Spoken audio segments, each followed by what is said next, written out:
je vais maintenant passer la parole à un expert, un expert de la croissance responsable. Donc, Brice Amourou, il est secrétaire général, directeur adjoint de la Société des vignobles de La Rose. Les vignobles de La Rose, c'est 255 hectares. Dans le Médoc, c'est environ 1 350 000 bouteilles par an. Vous connaissez peut-être certains des châteaux, La Rose, Trinthodon, Domaine Pergançon, Château Arnaud.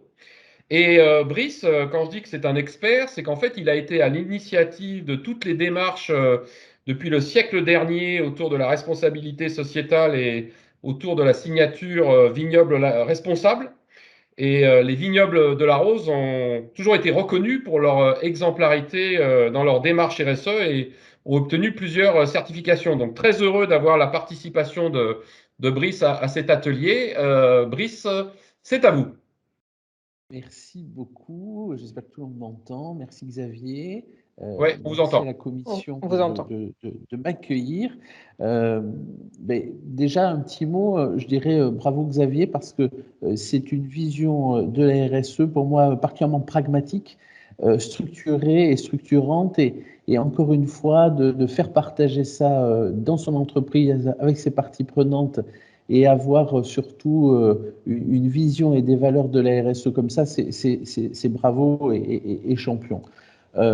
Pour nous, Vignoble de la Rose, effectivement, c'est quelque chose qu'on a commencé depuis très longtemps maintenant, depuis les années 99, et on n'était pas du tout dans cette optique de dire on veut faire mieux, on ne parlait pas de RSE, on ne parlait pas encore de développement durable, ni quoi que ce soit.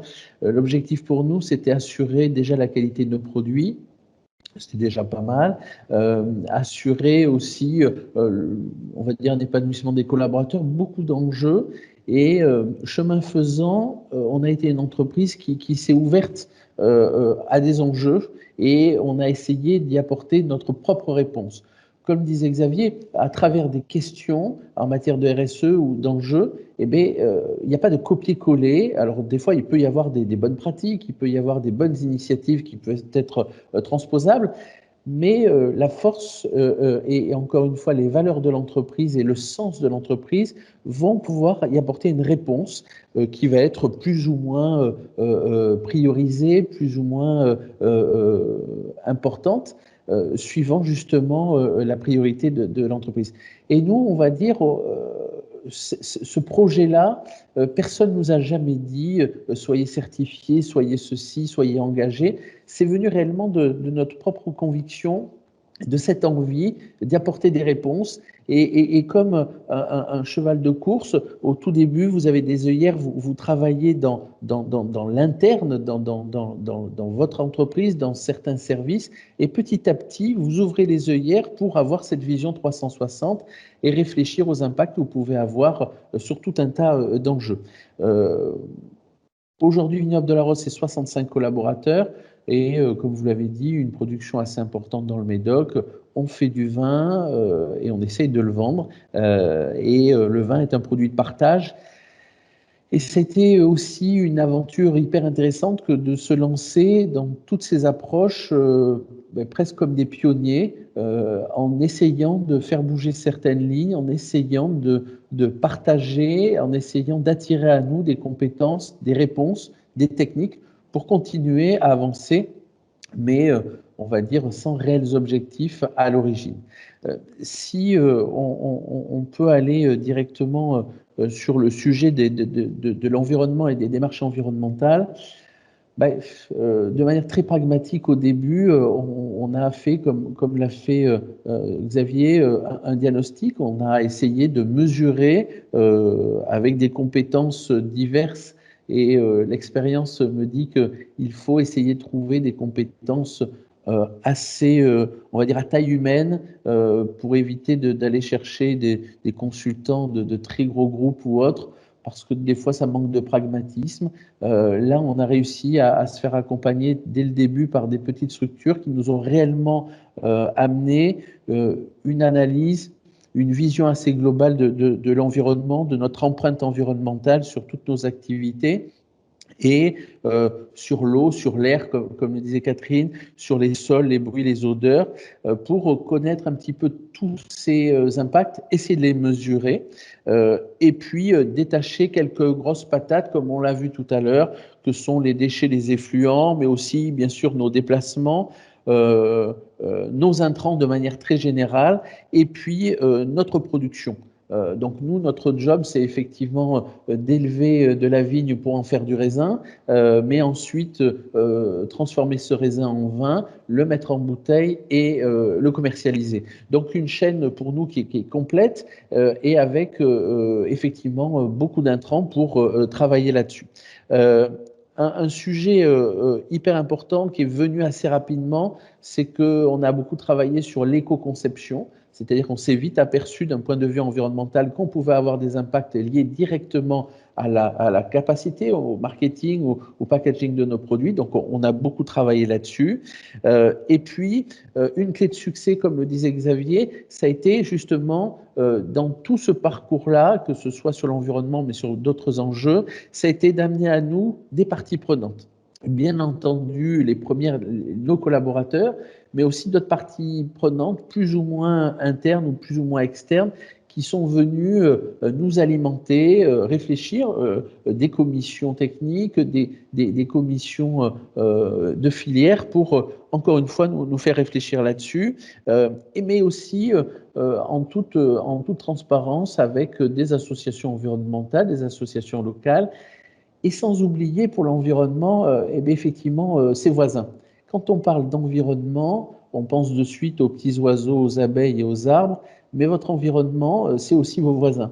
Et vos voisins, d'une façon ou d'une autre, vous avez un impact sur eux parce que vous avez des livraisons, parce que vous avez, pour nous, des applications phytosanitaires qui viennent les emmerder le samedi quand ils sont en train de préparer leur barbecue ou quand on met le linge sur le fil, des petits impacts comme ça, mais qui font que là aussi, si on veut avoir une démarche structurée, il faut qu'on essaye de réfléchir à tous les impacts, même à des choses assez banales.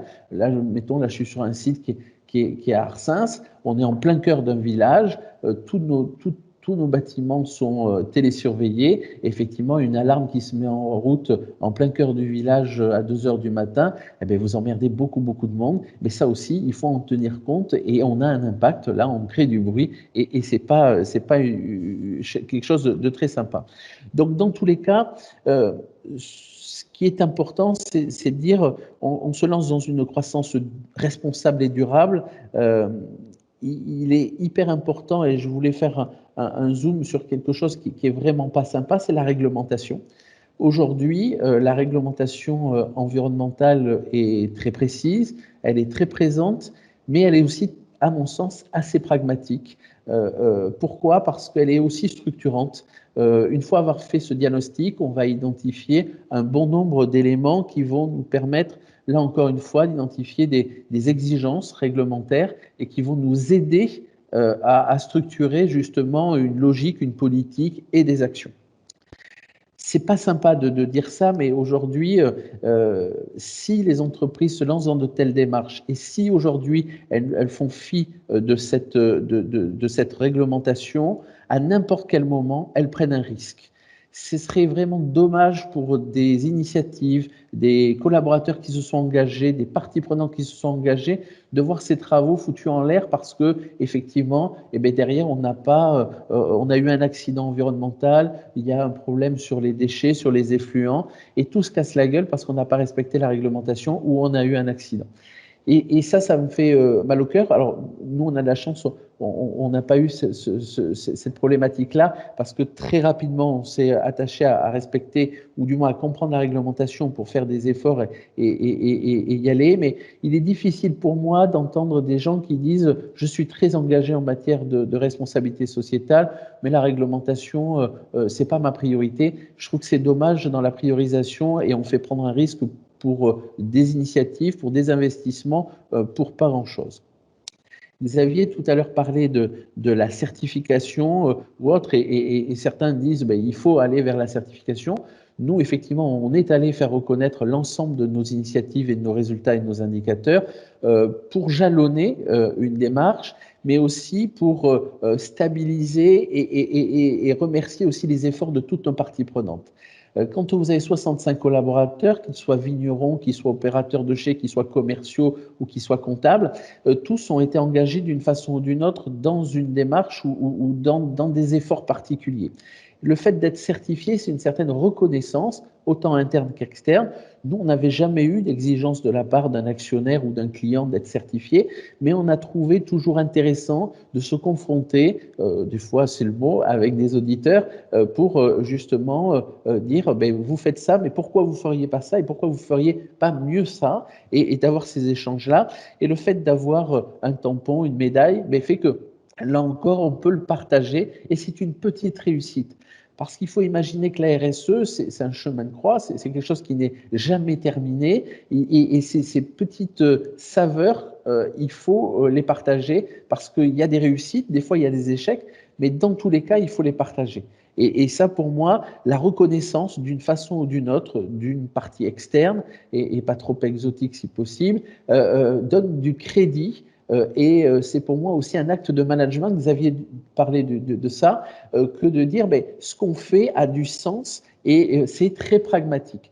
Pour donner un exemple très bête, depuis très longtemps, il est difficile pour nous, là c'est plutôt pas trop environnement mais plutôt qualité, que dans un process de fabrication des vins qui peut être assez long, nos personnels, nos vignerons et vigneronnes qui sont dans le vignoble n'ont pas une très grande logique de dire, parce qu'ils voient très loin le client américain qui boit notre vin ou le client français qui achète son vin chez Carrefour, la qualité du produit, eux ils disent, ben, nous on fait de la vigne, on va produire du raisin, mais la qualité, c'est pas nous qui faisons le vin. Difficile pour nous, là, d'argumenter sur cette logique de chaînon, de process qui assure la qualité des produits, et donc l'implication des uns et des autres était assez troublée. Et on a eu une initiative il y a quelques années, collective, hein, c'est de participer à des journées portes ouvertes, le parti pris a été fait que ce soit nos collaborateurs qui puissent recevoir les visiteurs et expliquer un petit peu le process. Et on s'est aperçu, lors de toutes ces visites, que les clients exprimaient, les visiteurs, des attentes sur la qualité et ces collaborateurs ont pris conscience que beaucoup d'enjeux qu'on portait, beaucoup d'initiatives résonnaient dans l'oreille des consommateurs et donc ça a crédibilisé un petit peu bon nombre de sujets que les traitements phytosanitaires, la sécurité, mais aussi l'acte d'achat en disant votre vin est bon, voilà pourquoi je l'achète.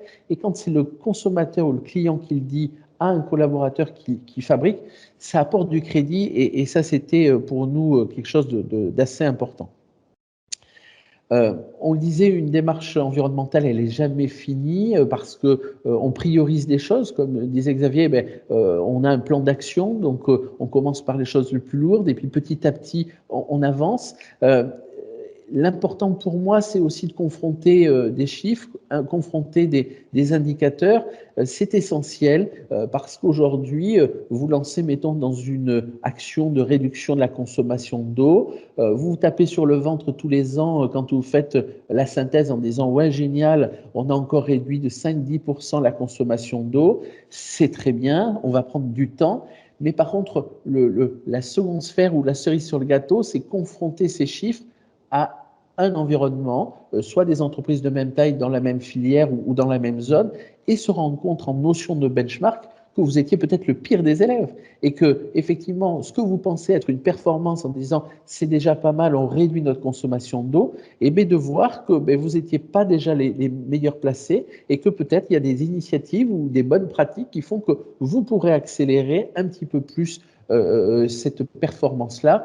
Donc surtout, il faut essayer de construire des indicateurs qui soient stables, qui soient bien sûr mesurables, mais qui puissent être aussi comparables avec d'autres structures de même taille ou de même compétence ou de même métier, ce qui là encore une fois apporte un petit peu plus de crédit et on peut aller un petit peu plus loin et un petit peu plus vite par rapport à ça, et c'est l'utilité pour moi de ce genre d'atelier. Et ça a été très long. On a mis une dizaine d'années pour essayer de constituer une base d'indicateurs qu'on a pu partager avec des voisins, des confrères, qui nous a donné réellement un souffle hyper important sur beaucoup d'initiatives. Alors, principalement, c'est sur les applications phytosanitaires où on a beaucoup travaillé avec nos voisins pour trouver des indicateurs communs et expliquer les performances, les choix, les itinéraires techniques et le choix des produits qui permettent d'avoir aujourd'hui une performance sur ce sujet-là. Pour donner quelques grands enjeux ou quelques grandes initiatives qu'on a pu porter, effectivement, la lutte des intrants ou la baisse des intrants dans le vignoble, et vous le savez, c'est un enjeu très important et très complexe. Depuis 20 ans, on a initié bon nombre de choses parce qu'on est peut-être un gros vignoble, mais on n'est pas un grand cru classé, on n'a pas les mêmes moyens que certains de nos autres voisins. Et surtout, on a une farouche volonté, c'est encore une fois avoir une politique très équilibrée et de faire porter aux clients une partie de nos frais ou de nos investissements en matière environnementaux ou autres enjeux. C'était quelque chose qui n'était pas cohérent parce qu'on a un des produits, mettons, le plus connu qui est Château La Roche-Saint-Audon, qui est un produit important pour nous, avec un prix qui est quand même très marqué. Difficile pour nous de dire, allez, demain, on va arrêter le désherbage chimique et on va faire porter 1 euro par bouteille parce qu'on a fait ce choix-là. C'était complètement ridicule. Donc, on a préféré le faire dans le temps. C'était un enjeu et tous les ans, on a pu réduire et en l'espace de 10 ans, on n'utilise plus du tout de produits chimiques de désherbage sur l'ensemble de la superficie du vignoble. Ça a été un projet, on s'est fixé un objectif et tout le monde a essayé d'y apporter sa contribution avec toutes les merdes possibles, imaginables et tous les impacts qu'on a pu avoir, mais quand bien même, ça a été porté par l'entreprise, y compris par toutes les parties prenantes, et on a pu faire ce travail-là. Bien sûr, sur le choix des produits et la dangerosité des produits, autant pour les hommes que pour les environnements, ça a été un sujet.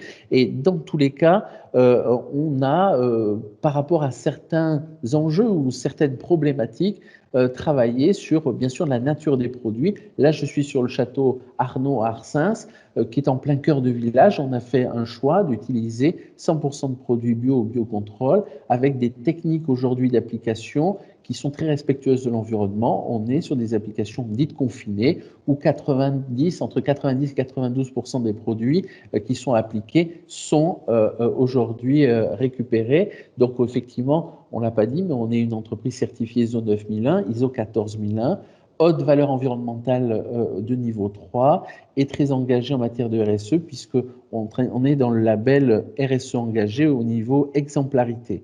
Pour donner quelques infos, je vois des mots-clés qui arrivent. Le bilan carbone, ça a été un sujet pour nous qui est arrivé dès 2008 et nous avons réalisé notre premier bilan carbone en 2008 et nous en avons réalisé tous les 3 ans pour suivre, encore une fois, l'impact de nos initiatives et les choix techniques et les choix de gestion sur le bilan carbone. Pas une mince affaire parce que là, encore une fois, des techniques complexes, mais globalement, on a atteint nos objectifs. Depuis 2008, on a baissé globalement de 38% notre impact carbone, avec vraiment un cœur de sujet, c'est l'éco-conception.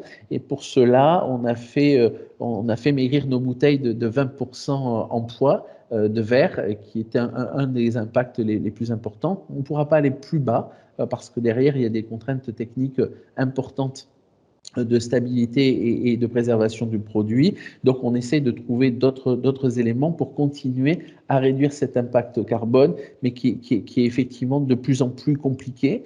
Autres éléments qui sont aussi pour nous importants, on a une politique et une stratégie, Xavier l'a rappelé, qui s'appelle Vignoble responsable. C'est une initiative que j'ai voulu il y a quelques années, la signature sur chacune de nos bouteilles, qui nous engage vers le consommateur parce que quand on vend des produits, eh bien, des fois, les intermédiaires ne jouent pas ce rôle d'expliquer il y a quoi, quels sont les efforts de l'entreprise ou du producteur vers ces éléments-là. Et donc, on a fait le choix d'avoir cette signature-là qui explique ce qui est notre engagement environnementales, sociétales et autres. Et pour donner un autre exemple, un sujet qui pour moi est très important, et étant bordelais et avec un vignoble aussi important dans le Médoc, c'était essayer aussi d'avoir une logique territoriale très forte. Et donc, on a beaucoup travaillé sur la notion de responsabilité territoriale. Et aujourd'hui, 92% de nos charges sont distribuées dans les 60 km autour de la propriété. C'est difficile quand on a des projets, des travaux et autres de faire jouer le local, mais encore une fois, on ne peut pas taper systématiquement en disant sur les infrastructures et autres, ça ne va pas, si derrière on n'est pas acteur. Et donc, c'est quelque chose qui est important pour nous. Et puis, un autre chiffre, on a plus de 90% de nos voisins, on a à peu près 180 voisins de propriété, alors qu'ils sont des professionnels, qui sont des